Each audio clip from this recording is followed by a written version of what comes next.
होती. ब्रिटिशांना सुगावा लागला, त्यांना परत यावं लागलं. ते परत आले आणि पुण्याच्या केसरी नावाच्या वर्तमानपत्राचे संपादक झाले. तिथे त्यांनी जो अग्रलेख लिहिला, त्या अग्रलेखामुळे कृष्णाजी प्रभाकर खाडीलकर यांचा अग्रलेख, त्यांचा लेखन आणि त्याच्यामुळे लोकमान्य टिळकांना तुरुंगात टाकलं गेलं. मग त्याच्यानंतर 1 वर्ष लोकमान्य टिळक तुरुंगात होते. त्या काळामध्ये अचानक जेव्हा अग्रलेख लिहायचे तेव्हा त्यांच्यासमोर प्रूफ यायचं. ते जे प्रूफ यायचं त्या प्रूफावरती त्यांचं नाव एक दिवस गाळलं गेलं आणि दुसऱ्यांचं नाव चढलं. त्यांना फार वाईट वाटलं ते की आपल्याला न सांगताच आपलं नाव काढलं संपादक पदावरनं. आता इथं पत्रकार बसले, त्यांना माहिती आहे कशा रीतीने संपादकाला इकडच्या तिकडे टाकतात आणि खरं तर कळतच नाही कुठल्या वर्तमानपत्राचा कुठला संपादक आहे. आता नेत्यांचं पण तसंच झालंय, संपादकांचं पण तसंच झालंय.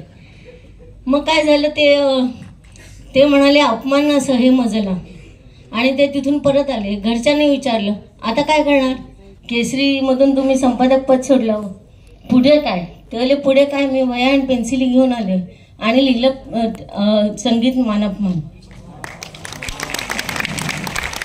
बरं, जेव्हा त्यांनी लिहिलं तेव्हा बालगंधर्वांना त्याने सांगितलं की मी जसं सांगेन तसंच तुम्ही ॲक्टिंग करायचं आहे. मग ते खूप कडक होते. काकासाहेब खाडीलकरांचं सगळ्यांनाच माहिती आहे की प्रचंड कडक होते, त्यांना रुद्रच म्हणायचे. त्यांनी बालगंधर्वांना कशी एंट्री करायची, कशा रीतीने तुम्ही ॲक्टिंग करायचं वगैरे सांगत होते. बालगंधर्वांना त्यांनी एकदा सांगितलं की तुम्ही उभं राहायचं, समोरचा पाय पुढे ठेवायचा आणि त्याच्या अंगठा आहे तर थोडासा कुरतडायचा. बालगंधर्वांनी ऐकलं नाही, यांनी यांचं पेन घेतलं आणि ठाकटन त्यांच्या पायावरती टाकलं. मग बालगंधर्वांना खूप राग आला होता.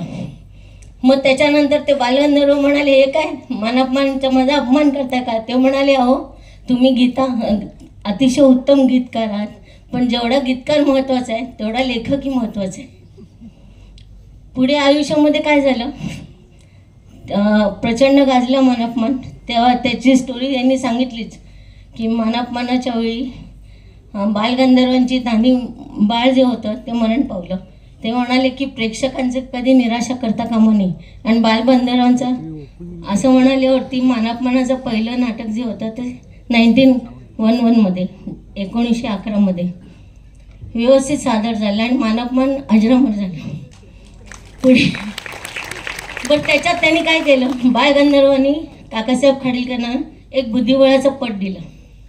काय ते द्यायचं आहे ना की अजरामर झालं होतं म्हणून बुद्धिबळाचा पट दिला आणि तिथून आमचं बुद्धिबळ सुरू झालं. मला वडिलांनी कसं माझे वडील म्हणजे नीलकंठ खाडीलकर अग्रलेखांचे वाचक आणि यांनी नेमकं ना आता ते जे दाखवलं ना त्याच्यात बुद्धिबळाचा पट दाखवला. त्यांनी मी आता सांगू शकते की यांचं पण मानापमान अजरामर होणार.